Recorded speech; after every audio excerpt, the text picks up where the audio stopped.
Hello and welcome to a very special interview show of The Prod. It is my pleasure to have Ambassador Vishnu Prakash on our show. Ambassador Vishnu Prakash has served as an envoy to Canada and South Korea. He was also the official spokesperson of Ministry of External Affairs and the Consul General to Shanghai. Thank you, sir, for agreeing to this interview and welcome to The Prod. Thank you very much. It's my pleasure. So I would like to start you by asking that how is your life at the lockdown? Well, I think that people like me or us are very fortunate that we are comfortable. The only restriction is that we cannot go out physically, but Yeah. that is in the interest of the greater good, a minor irritant. Life goes on, but basically, I do feel very strongly for lakhs of those countrymen who are facing difficulties, and I do hope that their difficulties get mitigated sooner than later. Okay. So, sir, I would like to say that people are very much curious to know about the life of IFS officer. Is it only about the events and parties, or it's far beyond that? I mean, I know it's far beyond that, but in general, people think that the IFS service is among the coolest service. It is the coolest among all the All India services. So, what? So, please put some light on this matter. Well, it is certainly the coolest of all India services, and if I'm born, normally a Hindu gets born 84 million times, and I do hope that I am an IFS officer 84 million times if I'm born a human being again. Uh, it is cool in that you represent a great country called India. And what is normally not understood is that the foreign policy or diplomatic affairs is nothing but an extension of domestic policy. So you are trying to help create an international environment which is conducive to furthering national interests. And that is the role of a diplomat. And certainly it's a matter of tremendous satisfaction when you can contribute play your bit, your small role. And this is a very good time to be Indian diplomat because the stock of India has never been higher. The world wants to engage with India. We are engaging with the world. Uh, and the best part is that other than a couple of countries, every country wants to see the rise of India. Yeah. And this is a very good time for India, for an Indian diplomat, for an Indian citizen. Yeah. And I think that the future we are marching ahead to achieve our destiny, which is to be one of the leading powers in the world. So as of today, India has reported more than 30,000 coronavirus cases and the death toll is at 1,000. So do you think that the Indian government has managed the situation well, or we have completely failed and the situation has gone completely out of our hands? Well, many tabletop projections were done, and according to those projections that were done or studies that were done, by now we could have had as many as 500,000 or 5 lakh cases, positive cases. Mhm. India is one of the very few countries in the world, I can count them on my fingertips, which has been ahead of the curve. And we have taken decisions proactively which other countries never took and have paid the price or are paying. I'm not trying to derive any happiness from that. All I'm saying is that we are very fortunate to have a decisive leadership who can and has taken steps, including to cancel visas for Chinese Yeah. nationals Yeah. in late January, to stop flights to and from China when the WHO was advocating otherwise. Mhm. And then the world realized that that was the wrong advice that was given. We closed down our airspace, we introduced quarantine, uh, we made sure that, or the Prime Minister called upon the country to go in for a lockdown of 21 days. Nowhere in history No. is there an example of this kind where 1.35 billion people have been put under lockdown, and that has managed to contain the spread of the virus, which by now could have had devastating results. It's still too early to celebrate, but I think from whatever we are seeing around the world, and now today the world has understood that there are only few measures that are effective: lockdown primarily, testing, social distancing, and we have been ahead of the curve. So I think we are very fortunate, and no wonder 93.2% of the Indian citizens or Indians support these steps taken by the government of India. For a democracy, there cannot be a bigger testimonial of taking the right decisions at the right time under adverse circumstances. Okay, so I'm completely satisfied by your answer, but still the coronavirus cases in India are growing even after the lockdown. So how do you see this? I mean, if it is a lockdown, then like coronavirus cases should have been lower, but as day by day the situation is getting worse and the cases are increasing in India. Well, India is a very large country. India is a very complex country. Somebody said that centuries coexist in India. You have people who, maybe 99% of the people follow the guidelines of the government, the advice of the government in letter and spirit. There are people out of ignorance or different guidelines, and the society then ends up paying a price. And it's not just the uneducated or poor people, but we have had cases where powerful politicians have openly flouted the guidelines. So that is a sad commentary, but that is the challenge that the country faces. And then we have, unfortunately, people who are poor. They live in clusters, and that has been one reason. There have been some missteps taken by certain groups of people. So that is the reason. But we have also seen that wherever the administration, and I would give a lot of credit to young deputy commissioners in some of the districts who have been managed to clamp down and managed to ensure that there is no COVID plus positive cases, and many of Indian districts are free from the virus. So I think that there is never a situation which is perfect. Only God is perfect. But under the circumstances, I'm very convinced, from my understanding, that we have done an exceptional job, thanks to the leadership in the country. So we have seen a lot of communal stories these days in various Indian news channels. So do you think that Indian media has done justice to the people of India while reporting COVID-19 or not? The answer is yes and no. Not every organ, not every civil servant does justice, not politician. I mean, human nature is such that there is good, there is not so good, there is bad, and the same can be said for the media. Some of the media organizations have done very well, have been balanced, have been responsible, and some engage in sensationalism. I mean, the yellow journalism in the pre-audiovisual media days is something which is very well known. And for the media, if a dog bites a man, it's not a news, but if a man bites a dog, it's a news, and that's a challenge common to every country. And social media kind of further allows you anonymity, but the power to put out anything that can be put out.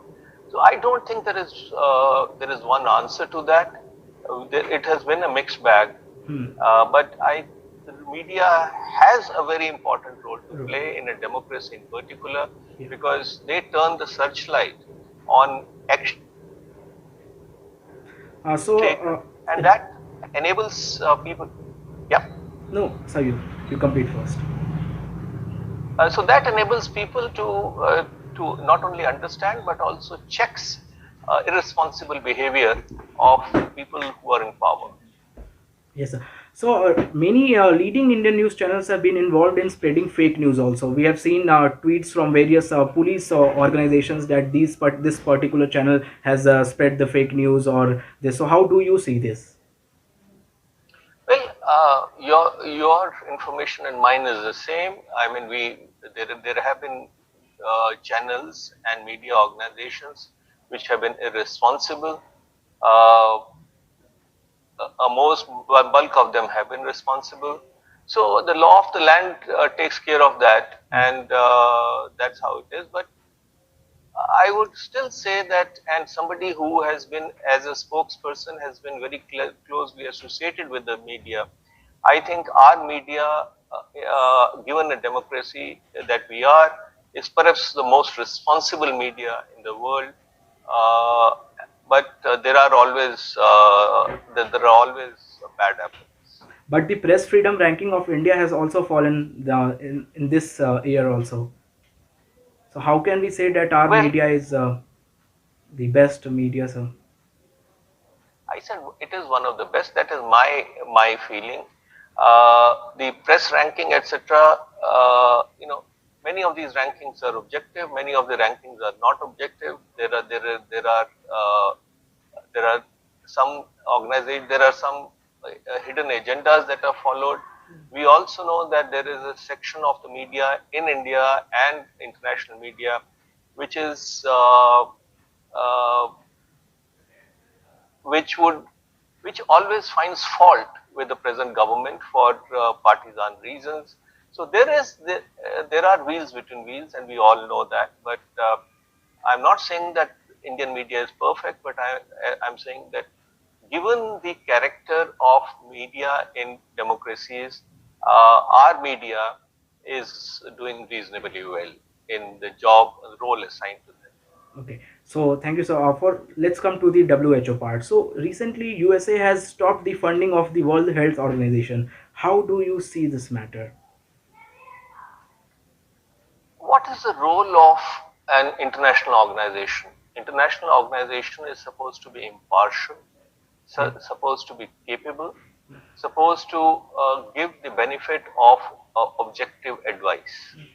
That is the role of an international organization. Yeah. Now, unfortunately, in the last few decades and years in particular, international organizations are seen to be ineffective. There are various reasons for that. And the External Affairs Minister, Dr. Jaishankar, mentioned about the UN, for example, that in history, I think I'm paraphrasing him, that in history, the UN has never been so ineffective. So that is how the international WHO, you know, it is a fact that the present DG of WHO is the first non-medical head of the organization. Yeah. Yes, sir. Yeah. Let's look at the facts first. Hmm. It's a fact that his candidature he was supported actively by China, Yeah. and it's a fact that uh, he, under his leadership, for example, when he went to China in early January, he virtually read out the script that was given to him by China. His job was to make an independent assessment, but he basically endorsed whatever assessment, which turns out to be absolutely faulty by China, so much so that he criticized countries which were imposing travel restrictions. So I'm afraid the WHO has not covered itself with great glory, and I'm myself very conflicted. I'm torn whether it would make sense to support such organizations which do not perform the role, which are partisan, or it's better not to support them. I do not have a ready answer. I am conflicted, as I said. Yeah. But let me conclude my remarks here by making up one other observation. The free world, the democratic world, the most of the countries invest in building institutions. Yeah. There are certain countries, including the country that is in question at the moment, for giving the or gifting this virus, deadly virus to the world. This country cultivates individuals. Yeah. And there's a very big difference between the approach of the Committee of Nations as such and the country in question. Yeah. So from last few days, there be from last few months, there have been a trade war between China and the United States. Both the countries were increasing the tariffs and taxes on foreign goods. Do you think that this virus called SARS-CoV-2 is a result of this trade war between these two countries? Or in simpler words, is SARS-CoV-2 a biological weapon?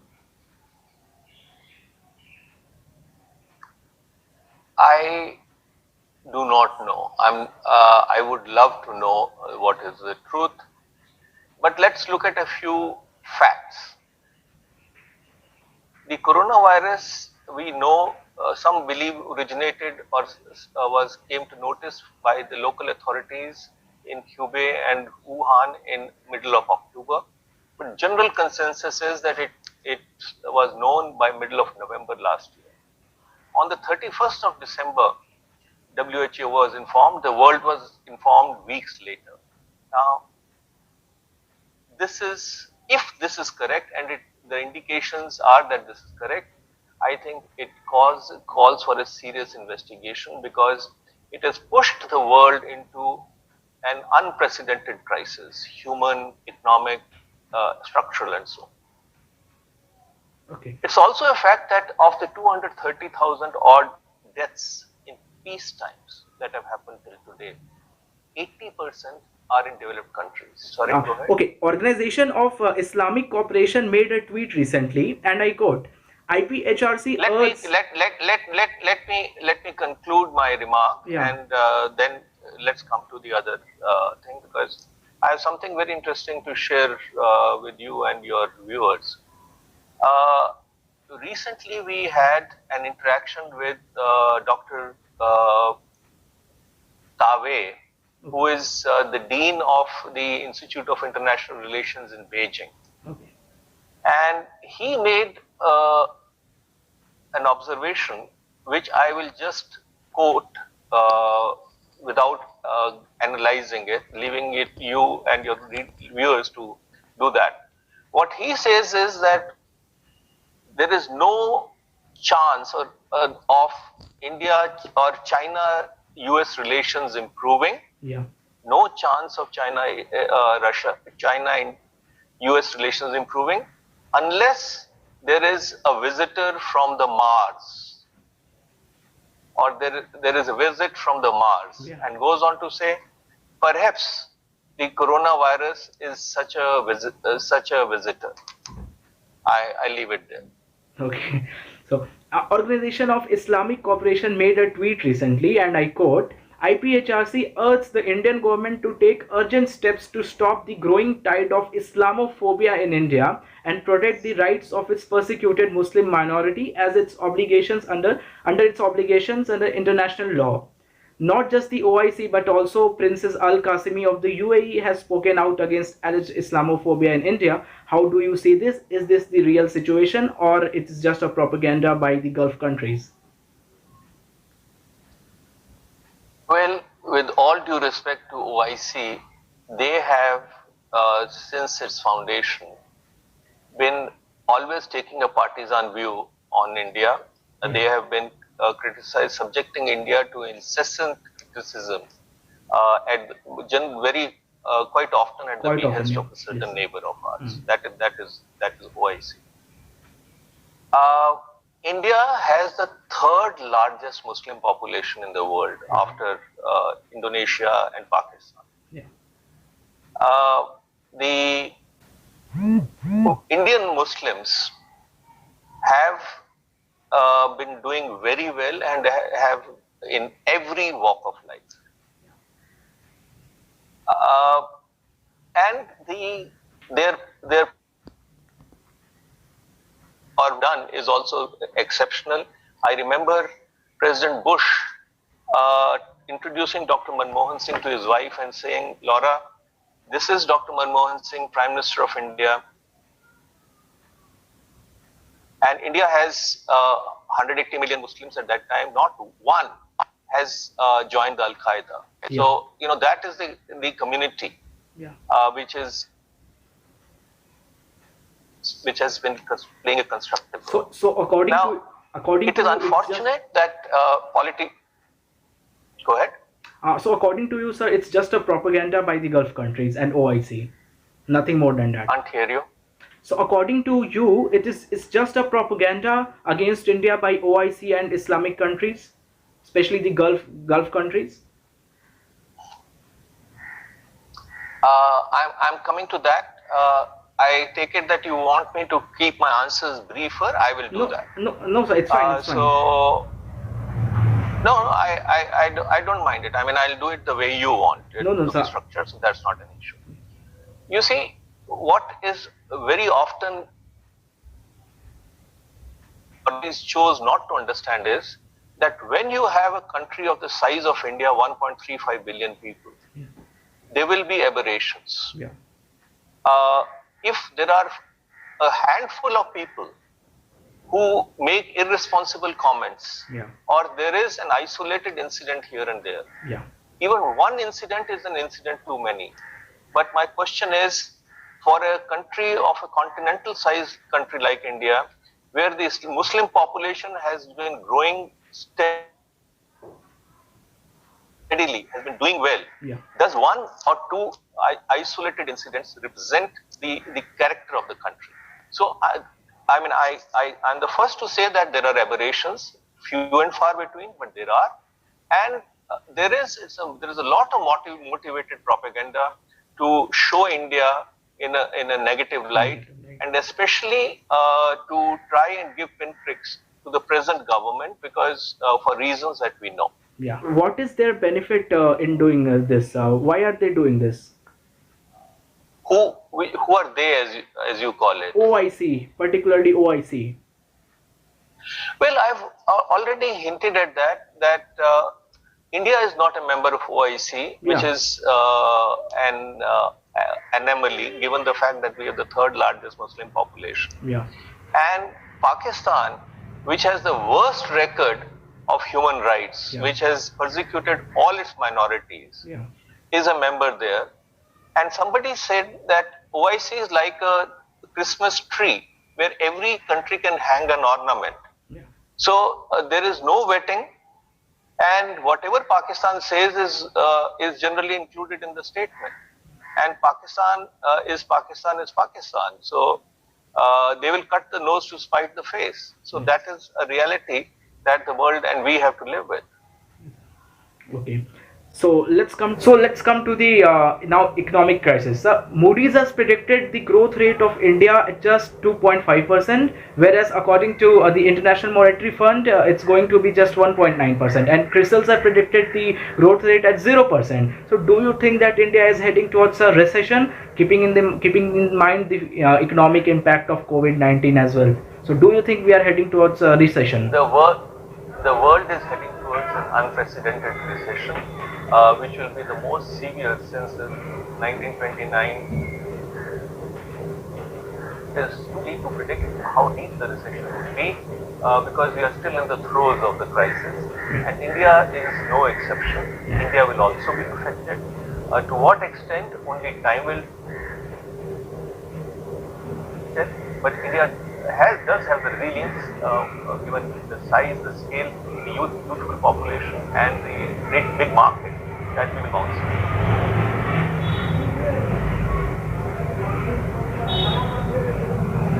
Okay, so right now China is trying to play the role of world boss at the time of pandemic, and is supplying material, equipments and PPE kits. But that is another debate, that the kits they are supplying are not worthy. So how do you see that? On one hand they are sending PPE kits and medical equipments, and on the other hand they are not even worthy, they are not useful, they are broken, they are damaged. How do you see this?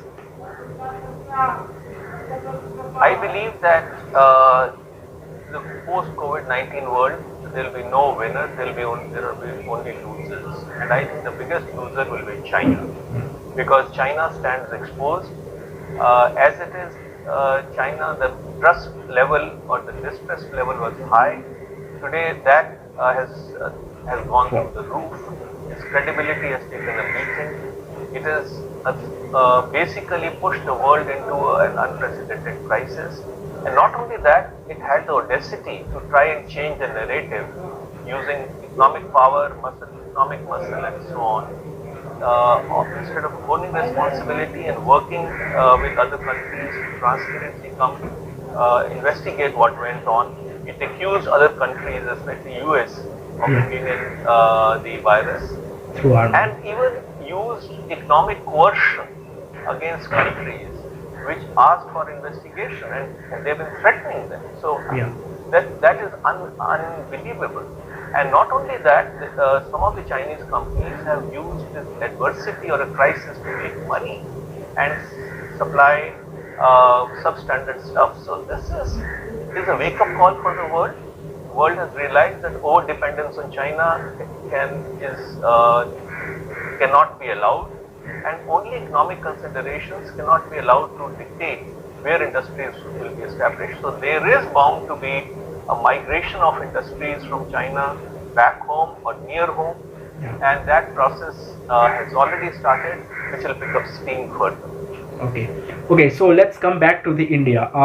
My next question is that is related to Central Vista's redevelopment, because as a senior diplomat, you have been very close to all these buildings and all these areas. I want to ask that at a time when the country is suffering with an economic crisis, is it necessary to spend 20,000 crores on this project? I mean, this money would have been utilized in healthcare sector, in education sector. Do you support this idea, or you are not in this favor?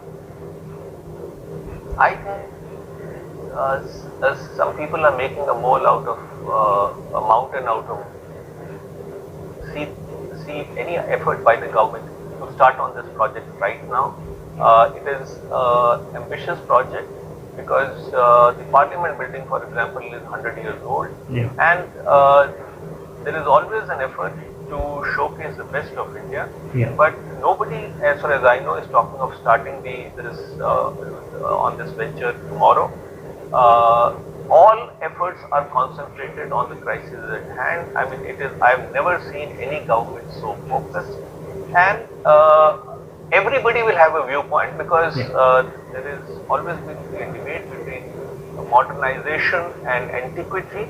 But I would like to pen this discussion for another time once we have overcome the crisis. Yeah.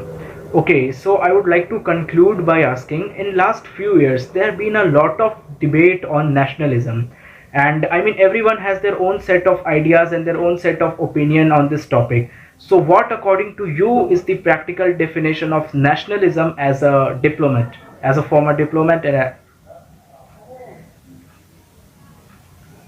No country can progress unless people have the pride in their country. If unless they associate themselves with the country, every country. I have served in some of the most important countries in the world, starting Soviet Union, USA, then Russia, Japan, China, Korea.